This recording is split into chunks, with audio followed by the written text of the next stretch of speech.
that question. Katie, where? Oh, That's me. No, wait a second. That was either very egalitarian or else very confusing. Listen, I'm just going to be real blunt. So JB's guy is in the back. I don't know if you guys know Joel yet. Has everyone met Joel? Can you wave, Joel? Yeah, so Joel Sacknoff is a really, really decent guy, works for JB Pritzker, and he's videotaping me, so if I say anything really dumb, you might see it on TV one day. And so I want to make sure that JB's listening as well to this, because it's important for us to have these conversations in the most complexly mediated manner as possible. I have a record of 7 years in the legislature and several years running for office before that, and so I've accumulated a record and a set of positions that I've stood on and stood with for a long period of time. And the other folks in this race are pretty new to politics, and so their positions have been evolving, and it's a little bit of a moving target. I'll say a few things. When it comes to the bold, progressive, transformative ideas that I think are necessary for us to build the kind of society we need to have, ideas that may not come to fruition tomorrow, but that must come to fruition over the course of the coming years, and only will come to fruition if we are prepared to say, we're not just going to fight for what seemed plausible last year, but instead build a new politics so what we knew was necessary but couldn't figure out how to get done will become possible.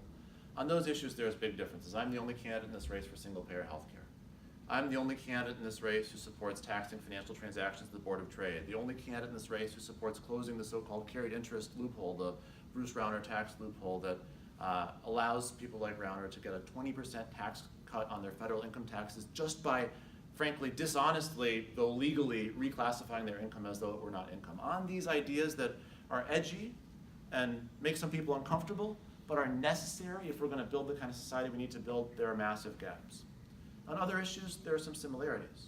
But on those other issues where those similarities exist, if you look under the hood, there are differences too. Thank God all the other candidates in this race have finally come on board and said they support a progressive income tax. I'm so relieved that they came to that position. The truth, though, is that I've been fighting for that for almost a decade now. The truth is that when no one was watching, when that wasn't cool, when no one asked about that question, when I was a state legislator in one of the most affluent districts in the state, a place where that was an unpopular position, I was running around knocking on doors saying we have to repeal the flat tax provision of the Illinois Constitution because that's the only way to fix our state's woes. And I mention that because there's two questions to ask about a governor. One is what bills would they sign and what bills would they veto? But the other is what will they fight for? What will they put their governorship on the line for? What will they, the Wednesday morning after having been elected the previous night, what will they say, all right, now we got to find votes to do this most crucial thing. And I know some people aren't going to want to because their donors won't like it and the special interests find it uncomfortable, but I am going to use my mandate as a newly elected governor to push this idea through. And I think to understand that, the question isn't what position did people take after conducting a poll in the summer of 2017? The question is, where have you been fighting on these issues for the better part of a decade? But then let me also say, there's only one person in this race who's passed a bill in Springfield. There's only one person in this race who's not just passed one bill, but passed over 80 laws.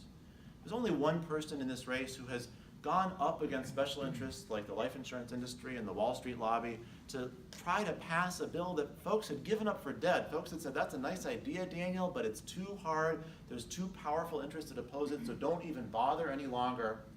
But I was able in those situations to cobble together a coalition that others didn't see was going to be able to be built and passed a law. And that's important. I'm almost done. That's important because the new governor, please God, better be a Democrat. He's going to take office in early January 2019, mid-January really. And we are going to have massive, massive problems on our hands as a state.